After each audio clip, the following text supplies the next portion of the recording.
নমস্কার বন্ধু, কয়েকদিন আগে আমি একটি ভিডিও পোস্ট করেছিলাম। তাতে আমি বলেছিলাম যে প্রত্যেকটা মানুষ, বয়োজ্যেষ্ঠ মানুষ যাদের 70 বছর বয়স পার হয়ে গেছে, তাদের 5টি কাজ করা থেকে বিরত থাকতে বলেছিলাম। তারা আমাকে বারবার কমেন্ট করে জানিয়েছেন আপনার কথাগুলি শুনে খুব ভালো লাগলো, আপনি এরপরে একটা দ্বিতীয় পার্ট করে আমাদের সেটা জানান, আরও কী কী বয়স্ক লোকেদের জন্যে আপনার বক্তব্যটা কী। আমি যে আগের বক্তব্যটা রেখেছিলাম, যেটা গোটা পৃথিবীতে বিভিন্ন দেশ থেকে তারা দেখেছেন, তারা কমেন্ট করেছেন। আমাদের ভারতবর্ষ তথা পশ্চিমবঙ্গ থেকে তো বাঙালিরা দেখেছি, কিন্তু পৃথিবীতে যেখানে যত বাঙালি আছে, বিশেষ করে বাংলাদেশ, সৌদি আরব এবং আমেরিকার বিভিন্ন জায়গা থেকে আমাকে কমেন্ট তারা করেছেন। সান ফ্রান্সিসকো থেকেও কমেন্ট করেছেন। তারা বলেছেন আমরা আরও কিছু জানতে চাই, বয়স্ক মানুষদের জন্য কীভাবে ভালো থাকবে সেই ব্যাপারে আপনি কিছু আমাদের কাছে জানান। তা আমি বিভিন্ন জায়গা থেকে বিভিন্ন তথ্য সংগ্রহ করে আমি এই ভিডিওটা আগেও করেছিলাম, আবার আপনাদের সামনে আমি তুলে ধরার চেষ্টা করছি। সেটা আপনারা মন দিয়ে শুনবেন। যদি কেউ দীর্ঘদিন বাঁচতে চান, অর্থাৎ আপনার এখন 70 বছর বয়স, আপনি কি আরও বেশি কিছু দিন অর্থাৎ আরও 25-30 বছর বাঁচতে চান, তাহলে আপনাকে কি করতে হবে সেটা আপনি শুনুন। যদি এটা করেন তাহলে আপনি উপকৃত নিশ্চয়ই হবেন। নমস্কার প্রিয় বন্ধুগণ, জ্ঞান ও শিক্ষা ইউটিউব থেকে আমি আপনাদের সামনে কিছু জ্ঞান এবং শিক্ষা সংগ্রহ করে আপনাদের সামনে দেওয়ার চেষ্টা করছি, অনলি ফর সিনিয়র সিটিজেন। আচ্ছা, আপনি কি কখনো ভেবে দেখেছেন কখন শেষবার আপনি সকালে সতেজভাবে শুরু করেছিলেন? আগে যখন ভোরে আপনার ঘুম ভাঙত, তখন শরীর যেন আর চলতে চাইতো না, এটা আপনি দেখেছেন। কিন্তু পরে কি দেখলেন না, চোখ মেলতেই দেখলেন শরীরটা আবার ক্লান্তিতে নেমে আসছে। শরীর জুড়ে ব্যথা, কোমরে ব্যথা, হাঁটুতে টান, মনে মনে একরাশ অবসাদ। এটাই বুঝি বার্ধক্য। কিন্তু প্রশ্ন হলো, সত্যিই কি এর কোনো উপায় নেই? বয়স বাড়লেও কি সুস্থভাবে দিন শুরু করা সম্ভব নয়? তাহলে আমার এই ভিডিওটা ভালো করে মন দিয়ে একটু শুনুন। তবে আপনাদের জানিয়ে দিচ্ছি এও সম্ভব। একটু সময় দিন, আমি আপনাদের সমস্ত কথাগুলো বিভিন্ন জায়গা থেকে আমি কালেকশন করেছি, সেগুলো আপনাদের সামনে তুলে ধরার চেষ্টা করছি। সাম্প্রতিক একটি গবেষণায় বিজ্ঞানীরা একটা চমকপ্রদ তথ্য তুলে ধরেছেন, যা হয়তো আপনার জীবনধারা পাল্টে দিতে পারে। তারা বলছেন, আপনি যদি 60 বছর বয়স পার করার পরেও প্রতিদিন মাত্র 5 মিনিটের একটি বিশেষ কাজ করেন, তাহলে আপনি আপনার জীবন আরও 20 বা 30 বছর বাড়াতে পারেন।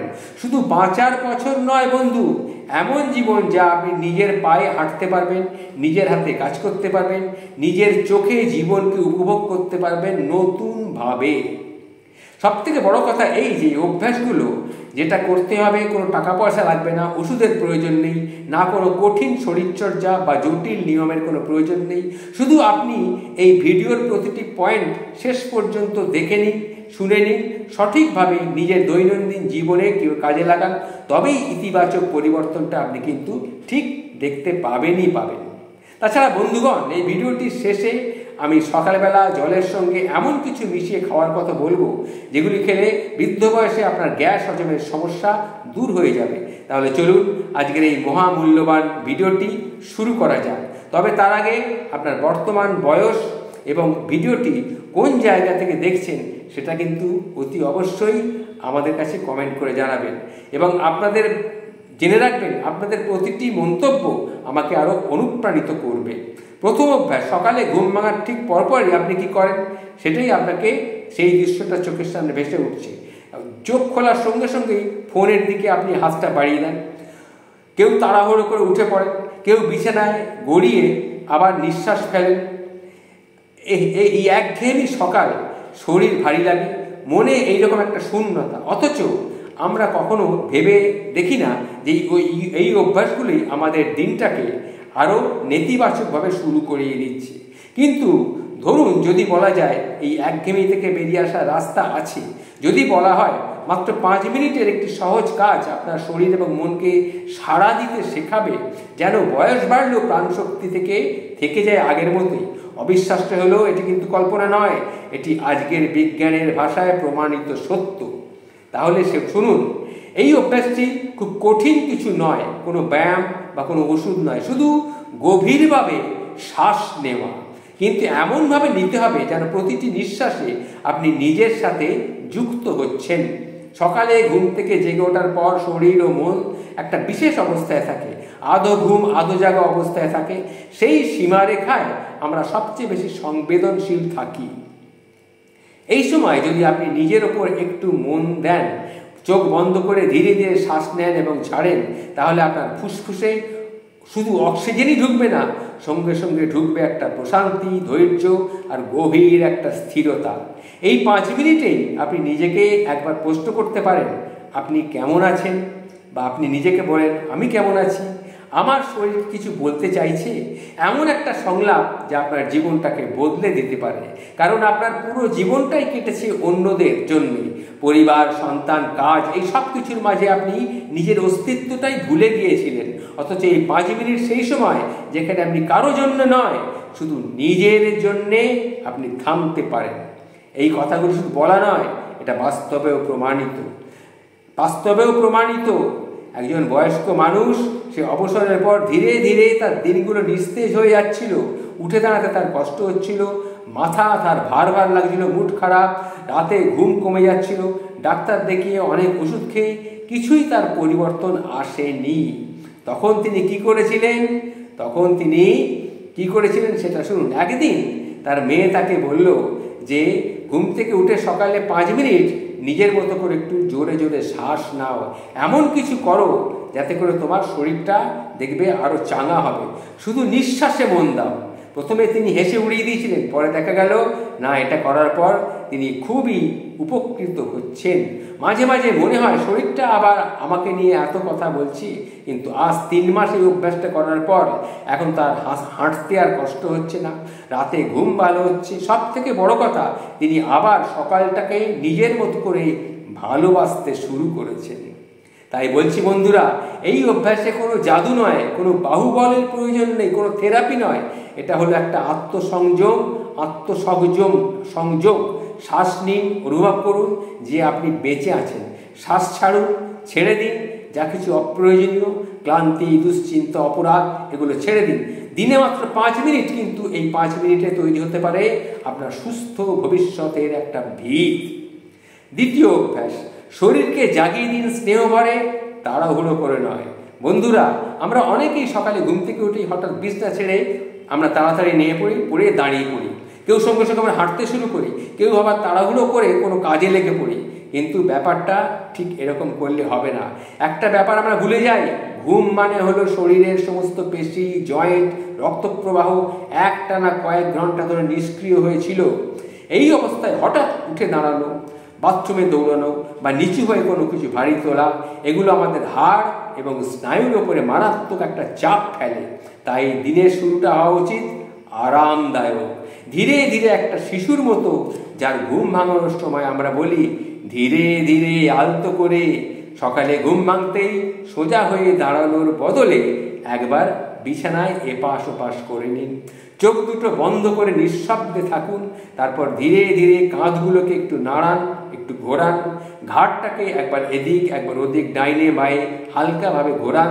হাতের আঙুলগুলোকে একটু খুলে দিন যেন শক্ত হয়ে থাকা স্নায়ুগুলোতে টান পড়ে। এবং সবচেয়ে জরুরি, পা দুটো বিছানা থেকে ঝুলিয়ে শুধু গোড়ালির উপর থেকে নিচে এইভাবে একটু নাড়াচাড়া করুন। এই ছোট ছোট নড়াচড়া দেখবেন শরীরের ঘুম ভাঙানোর একটা স্নেহ স্পর্শ আপনি পাবেন। কোনো শাস্তি নয়, কোনো ধাক্কা নয়, শুধু একটু যত্ন, যেন শরীর নিজেই বলে ওঠে আমি তৈরি। এই অভ্যাস শুধু শরীরের জড়তা কমায় না, পড়ে যাওয়া একটা মারাত্মক রোগ কিন্তু, এটা খেয়াল রাখবেন। তৃতীয় অভ্যাস, হৃদয় থেকে ধন্যবাদ, নীরব কৃতজ্ঞতা, যা জীবন বদলে দিতে পারে। যখন আপনি সকালে এক গভীরভাবে নিঃশ্বাস নিয়ে নিজের শরীরের ঘুমটাকে ভাঙালেন, তারপর আলতো করে জয়েন্টগুলোকে নড়িয়ে স্নেহের শরীরকে বললেন এবার আমি আজ থেকে আজকে সকালটা শুরু করি, তখনই আপনার মনটা হালকা বোধ করতে শুরু করবেন। আজকের দিনটা হয়তো আপনার ভালো যেতে পারে, শরীর আপনাকে সাড়া দেবে। এই সময় তৃতীয় কোনো অভ্যাসে, যেটা বাইরে থেকে দেখতে অতি সাধারণ কিন্তু ভেতরটাকে আপনাকে বদলে দিতে পারে আপনার চিন্তা, অনুভব, জীবনের দৃষ্টিভঙ্গি, এই অভ্যাসের নাম হচ্ছে কৃতজ্ঞতা প্রকাশ। না, কাউকে জড়িয়ে ধন্যবাদ বলার কোনো প্রয়োজন নেই। এটা একান্তই নিজের সাথে একটা নীরব কথোপকথন, এটা অনুভবের বিষয়।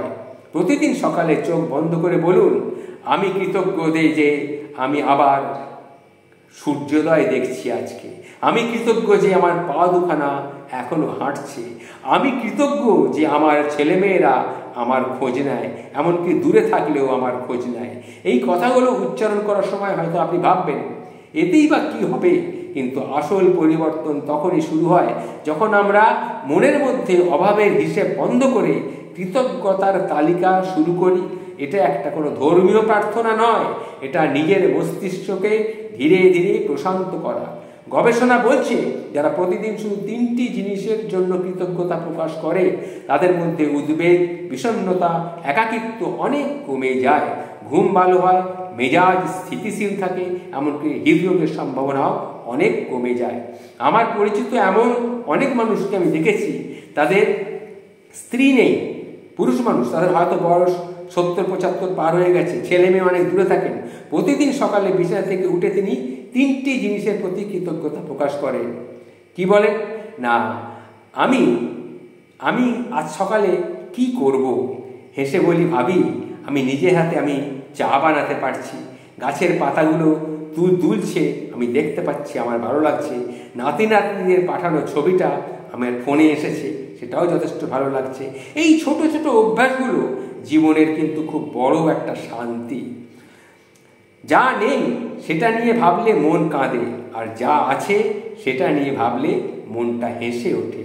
বন্ধুগণ, এবার আমি 4র্থ পয়েন্ট ঠিক জানার আগে আপনাদের জানিয়ে দিচ্ছি যে গত ভিডিওতে আমি যেটা বলেছিলাম, আপনারা যেটা আমার কাছে বলেছিলেন, যেটা আমি আপনার কাছে জানতে চেয়েছিলেন, সেটার সম্বন্ধে বলছি। ডালিয়াটা কি? প্রথমে বলছি, ডালিয়া হলো একটা গম থেকে তৈরি সহজপাচ্য পুষ্টিকর খাবার, যাকে বাংলায় অনেক সময় গমের ভাঙা দানা বা ব্রোকেন হুইট বলা হয়ে থাকে। এটি সাধারণ গমকে পরিষ্কার করে শুকিয়ে ছোট ছোট দানা ভেঙে তৈরি করা হয়। বয়স্কদের জন্য এটি অত্যন্ত উপকারী, কারণ এতে আছে উচ্চ মাত্রায় ফাইবার, ভিটামিন বি, আয়রন ইত্যাদি ভিটামিন। ডালিয়া খেলে হজমে সাহায্য হয়, দীর্ঘক্ষণ পেটটা ভরা থাকে, শরীর ধীরে ধীরে শক্তি নেয়। এই অনেকেই সকালে দুধ, জল বা সামান্য সবজি মিশিয়ে রান্না করে ডালিয়া দিয়ে খান। এই ডালিয়াকে সহজেই বাজারের দোকানে কিনতে পাওয়া যায়। এবারে দেশি ঘি অর্থাৎ গাওয়া ঘি, যদি একটু গরুর দুধ থেকে তৈরি করা ঘি সামান্য পরিমাণে যদি এর মধ্যে দেন, তাহলেও আপনি অনেক উপকার পাবেন। বিশেষ করে বয়স্কদের হজম শক্তি, হাড়ের গঠন এবং মানসিক শান্তিতে আপনি থাকবেন। দেশি ঘি আপনি পেতে পারেন লোকাল বাজারে। গ্রামের দেশি ঘি বিক্রেতারা অনেক সময় আসেন। আপনি কি সত্যিই জানতে চান কিভাবে খাঁটি ঘি তৈরি করা যায়? যদি জানতে চান সে ব্যাপারেও আমি কিছু বলতে পারি। কিছু না, ছোট ছোট একটু কাজ, কী করতে হবে সেটা আমি আপনাদের আপনি শুধু কমেন্টে লিখে জানান দেশি ঘি বানানো শিখতে চাই। আপনাকে আমি বলে দেবো দেশি ঘি কী করে বানাতে পারেন আপনি বাড়িতে। এই ছোট্ট 3টি কাজ করলেই আপনি খুব শিগগিরই আপনাদের জন্য নিয়ে আসবো একটি এক্সক্লুসিভ আরও অনেক কিছু বক্তব্য, যেখানে এর পরের বার আমি বলবো দেশি ঘি কী করে বানানো হয়, আর কোন ঘি ভেজাল ঘি চেনার উপায় সেটাও আমি বলে দেবো।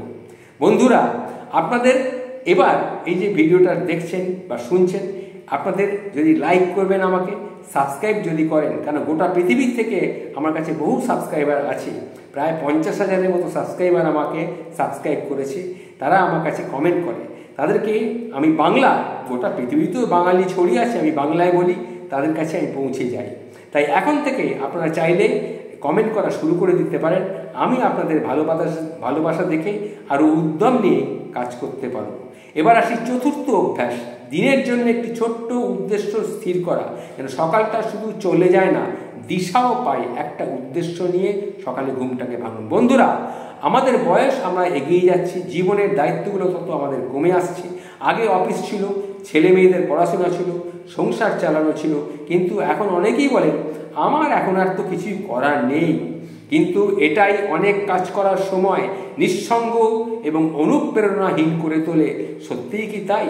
জীবন চলতে থাকলে প্রতিদিনের একটা ছোট কারণ থাকা উচিত, সেটা হচ্ছে জেগে ওঠার কারণ, একটি লক্ষ্য যেটা আপনাকে সকালে বিছানা থেকে উঠে পড়তে উৎসাহ দেবে। সেই লক্ষ্যটি আপনাকে নিয়ে ভাবতে হবে। আজ আমি ফুলের টবগুলো একটু পরিষ্কার করব, আজ আমি পুরনো অ্যালবামগুলো একটু খুলে খুলে দেখব, আজ আমি একবার মেয়েকে বা ছেলেকে ফোন করব, জিজ্ঞাসা করব তোমরা কেমন আছো। এই ছোট ছোট উদ্দেশ্যগুলোই হলো জীবনের নতুন ছন্দ। এটা মনে রাখবেন। এই অভ্যাসগুলো হচ্ছে নদীর মতন, যেখানে দিক না থাকলে জল বা থেমে যায়, তেমনই জীবনের এই পরিবর্তনগুলো যদি থাকে তাহলে দিনটাকে দেখবেন সুন্দরভাবে ঠিক গতি পেয়ে যাবে। তাহলে মন উদ্যম পাবে, শরীর সাড়া দেবে, আর দিনটা শুধু একবারে পেরিয়ে যাবে না, একটা অর্থ দিনের খুঁজে পাবেন। আমি একবার বৃদ্ধ মানুষকে জিজ্ঞেস করেছিলাম, তার বয়স 75 পার। তিনি প্রতিদিন সকালে নতুন নতুন রান্না করেন নিজের জন্য। প্রথম দিন আলু পোস্ত, দ্বিতীয় দিন কড়াইশুঁটি দিয়ে ডাল।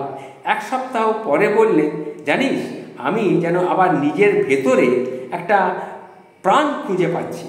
অর্থাৎ তার উদ্দেশ্য ছিল কি, যে ছোট ছোট কিন্তু প্রতিফলন ছিল বিশাল। এটাই হচ্ছে আসল কথা। সকালে ঘুম ভেঙে যদি মনে থাকে আজ একটা ছোট কাজ করব, আসলে সেই লক্ষ্যটাই আপনার দিনটাকে রঙিনভাবে রাঙিয়ে দেবে, একটা ছন্দের মধ্যে বেঁধে দেবে। এবার বলি চতুর্থ অভ্যাস, সেটা হচ্ছে প্রতিদিনের জন্য একটুখানি উদ্দেশ্য, একটুখানি ইচ্ছা, যা আপনাকে বাঁচিয়ে রাখবে চুপি চুপি। পঞ্চম অভ্যাস, জলের প্রতি কৃতজ্ঞ হন, আর শুরু হোক জীবনের নতুন সকাল। বন্ধুরা, অনেকেই সকালে উঠেই প্রথমেই চায়ের কাপ খোঁজেন। কেউ কেউ তো ঘুম থেকে রান্নাঘরে গিয়ে কেটলিতে জলটা বসিয়ে দেন, যেন সেটাই দিনের প্রথম ধর্ম। কিন্তু আপনি কি জানেন, ঘুম থেকে ওঠার পর আমাদের শরীর ঠিক কী অবস্থায় থাকে? রাতভর ঘুমানোর সময় শরীর কোনো জল পায় না। শ্বাস প্রশ্বাস, ঘাম আর প্রস্রাবের মাধ্যমে ধীরে ধীরে সব জলটা বেরিয়ে যায়। ফলে সকালে উঠেই আপনার শরীর প্রথমে জলের জন্যে হাহাকার করে। কিন্তু আপনি কি দিচ্ছেন তাকে? সেই জল দিচ্ছেন না, আপনি দিচ্ছেন এক কাপ চা। এই অভ্যাসটাই আমাদের ভারসাম্যকে নাড়িয়ে দেয়। তাই পঞ্চম অভ্যাসটি একেবারে সহজ কিন্তু সবচেয়ে গভীর। সকালে উঠে নিজের শরীরকে দিন এক গ্লাস হালকা উষ্ণ জল। কিন্তু বন্ধুরা, শুধু জলপান করলেই তো হবে না। জলকে অনুভব করুন, তার স্পর্শকে বুঝুন, তার শক্তিকে শ্রদ্ধা করুন। এক গ্লাস উষ্ণ জল হাতে নিন, চুপচাপ বসে পড়ুন, যেন আপনি কোনো প্রার্থনায় বসেছেন। প্রথম চুমুকে মনে করুন, বলুন ধন্যবাদ এই জীবনটার জন্যে। দ্বিতীয় চুমুকে বলুন ধন্যবাদ আমার শরীরের জন্যে। এবং শেষ চুমুকে বলুন আজকের দিনটিকে আমি শ্রদ্ধা জানাচ্ছি। এই কয়েক চুমুকেই আপনি শুরু করবেন এমন এক অভ্যাস যা আপনার শরীরকে ডিটক্স করবে, অন্ত্রকে সক্রিয় করবে, হজম শক্তিকে বাড়াবে, কোষ্ঠকাঠিন্যকে কমিয়ে দেবে। আপনার যদি পেট পরিষ্কার না হওয়ার সমস্যা থাকে, তাহলে এই অভ্যাসই হতে পারে আপনার দৈনন্দিন চিকিৎসক। আরও উপকারী করতে চাইলে জলে দিতে পারেন একটু লেবুর রস আর মেথির গুঁড়ো। এই প্রাকৃতিক উপাদানগুলো শুধু আপনার শরীরকে পরিষ্কারই করবে না, বরং মেটাবলিজমকে এমনভাবে জাগিয়ে তুলবে যেন শরীরের আপনার চাঙা হয়ে যাবে। আর একটা আমার পরিচিত বন্ধু, তার 90 ছুঁই বয়স, বন্ধু না, আমার থেকে আর বড়, আমি থেকে দাদা বলি। তার কোনো ওষুধের উপর ভরসা ছিল না। তিনি আধুনিক থেরাপির প্রতি বিশ্বাস ছিলেন। তিনি প্রতিদিন সকালে একটা কাজ করতেন। এক গ্লাস গরম জল হাতে নিয়ে তিনি বলেন, এই শরীরটা এখনো আমার সঙ্গে আছে, এটা তো কম কৃতজ্ঞতার বিষয় নয়। তার মুখে আজও একটা অদ্ভুত আলো, চোখে আত্মবিশ্বাস এবং হাঁটার মধ্যে একটা স্থিরতা, যা অনেক কম বয়সীদের মধ্যেও কিন্তু আমি দেখি না। এটাই তো আমরা সবাই চাই, কি তাই তো? নাকি চাই না বলুন? বয়স যেন শরীরকে থামিয়ে না দেয়, বরং আরও চাঙা করে তোলে। এটাই তো যখন আপনি 5টি অভ্যাস জেনে গেলেন, এবার আপনার পালা সঠিকভাবে নিজের জীবনকে গড়ে তোলা। শুরুতে হয়তো অদ্ভুত লাগবে, মন বলবে কি লাভ এসব করে, কিন্তু 1 সপ্তাহ আপনি পালন করুন। আমি বলছি 10 দিন দেখার পর দেখবেন আপনার শরীরটা কীরকম হালকা লাগবে, তারপরে আর একটা ভালো অভ্যাসে পরিণত হবে। বয়স শরীরকে থামাতে পারে কিন্তু মনকে পারে না, আর যখন মন জেগে ওঠে তখন শরীরও কিন্তু জেগে ওঠে। আমার শেষ কথা একটাই, নিজেকে 10 বা 15 মিনিট উপহার দিন ভোরবেলা, কারণ আপনি তা প্রাপ্য। আপনি তো সারা জীবন সবাইকে সময় দিয়েছেন, কত দায়িত্ব আপনি পালন করেছেন। এখন সময় এসেছে নিজের সঙ্গে নিজেকে দেখা করার। বন্ধুগণ, এই ভিডিওটি আপনার মন যদি ছুঁয়ে থাকে তাহলে কমেন্টে একটা কথা লিখে জানিয়ে দিন, আমি নিজেকে সময় দেব। আর দেখুন আপনার ভেতর থেকে কেমন পরিবর্তন শুরু হয়। ভিডিওটি ভালো লাগলে সমস্ত প্রিয় মানুষদের কাছে শেয়ার করে জানিয়ে দিন। যদি আত্মীয় স্বজন বয়স্ক মানুষ থাকে সবার কাছে শেয়ার করুন, তাহলে দেখবেন সবাই উপকৃত হবে। তো আজকে যেটা বললাম এটুকুই। ধন্যবাদ, সকলকে প্রণাম জানালাম, আমার বয়স্কদের আর আমার সমবয়স্ক এবং যারা 70 পার করেছেন তাদের কাছেও আমি প্রণাম জানাচ্ছি। আমার বয়স এখন 72 অর্থাৎ 72। আমিও এই নিয়মগুলো পালন করে মোটামুটি একটু চলাফেরা করছি, সুস্থ আছি। জানি না এর ভবিষ্যৎ পরে কী হবে। এই যে কথাগুলি আপনাদের সামনে আমি তুলে ধরলাম, এগুলো আমি বিভিন্ন জায়গা থেকে কালেকশন করেছি, আমি জোগাড় করেছি। জোগাড় করার পর আমি একত্রিত করে আপনাদের সামনে তুলে ধরলাম। যদি ভালো লেগে থাকে আমাকে সবাই কাছে শেয়ার করে জানাবেন, আর দয়া করে আমাকে কমেন্ট করবেন। আমি তাতে অনুপ্রাণিত হয়ে আবার নতুন নতুন ভিডিও তৈরি করতে পারব। নমস্কার বন্ধু, নমস্কার।